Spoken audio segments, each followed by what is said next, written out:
Luluto tayo guys ng sinampalukang manok. Tapos ito, ay kamatis, sili. Okay. Doon pa sa loob yung ano, yung ano tawag nito?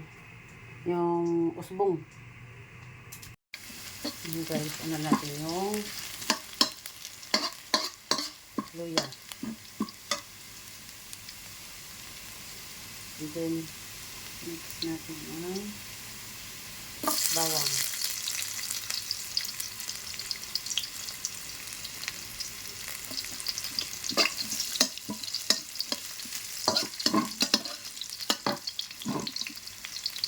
And then, mix natin ang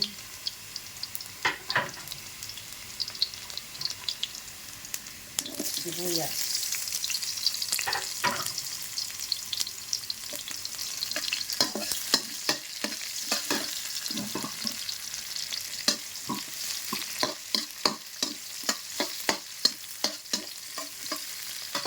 Then, mix natin ang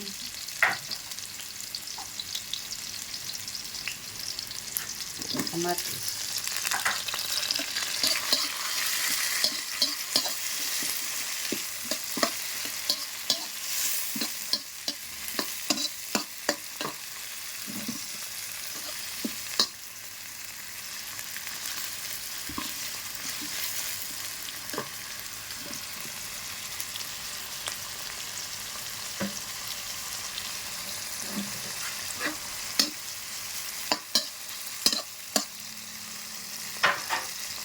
Mix natin guys ang chicken.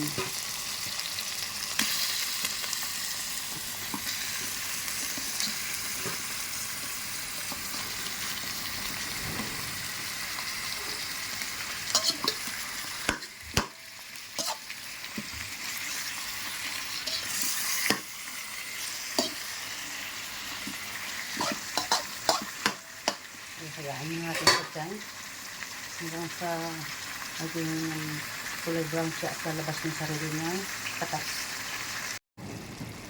Ayan guys, ang ating sinampalukang manok. So far guys, mula kanina naggisa ako nito hanggang ngayon, sinasangkot ko pa po yan. Wala pa po yung sabaw.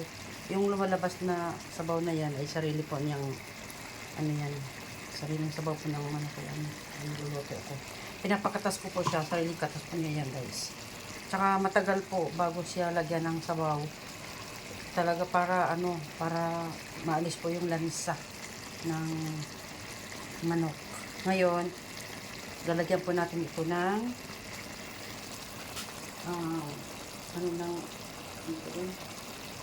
yung usbong ng sampalok. Ayan, that's it. Ayan. Pero, hindi ko pa rin yan nalagyan ng sabaw guys. Hayaan ko lang talaga siya magkatas lang sa pusa. Para po masarap. Kasi pag naluto na po ito guys talaga. So, sobrang sarap talaga. Okay. Hayaan ko lang muna yan. So, ganyan. Nilagyan ko rin siya guys ng sili. Yung siling haba. Okay. Takpan na natin siya. Okay guys. Pwede na natin siya lagyan ng sabaw. Yung sabaw pong ilalagay ko sa kanya guys ay yung pugas-bigas po. Yung pangalawang pong ilalagay. Pinasasabaw ko po. Tansyahin lang po natin yun. Kung gaano karami. Okay. O, ayan. Hayaan ko na siyang kumulo dyan guys. Guys, pag ako po tuwing nagluluto po ako ng sinigang sa sampalok po na manok, hindi ko po nakakalimutan guys na nilalagyan ko, ginagamitan ko po ito ng Knorr sinigang sa sampalok mix with gabi. Yun po yun kasi para malapot tsaka masarap ang lasa. Tsaka hindi lang po yan guys, ito pa po. Yun po, chicken broth cube. Ilalagyan ko po yan. Talagang labas na labas po ang lasa ng ating nilulutong manok pag nilalagyan po ng ganito. Yan, huwag niyo po kalimutan yan guys. Ayan guys. Habang pinapakulo ko siya guys, unti-unti siyang yung sabaw niya guys, lumalapot na siya. Lumalapot na siya dahil doon sa aking nilagay na ito. Nor sinigang sa sampalok mix. Yan. And then, plus ito guys, this one. Yan. Laging may ganito. Pag walang ganyan, kulang. So, kailangan lagi may ganito po. Kung gusto niyo pong masarap. Siyempre, lahat naman gusto masarap, di ba?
Sinigang na hipon guys.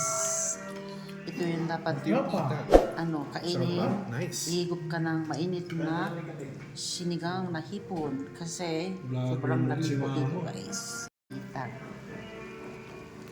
Hindi ko pa natikman guys. Titikman pa lang. Mukhang masarap naman eh.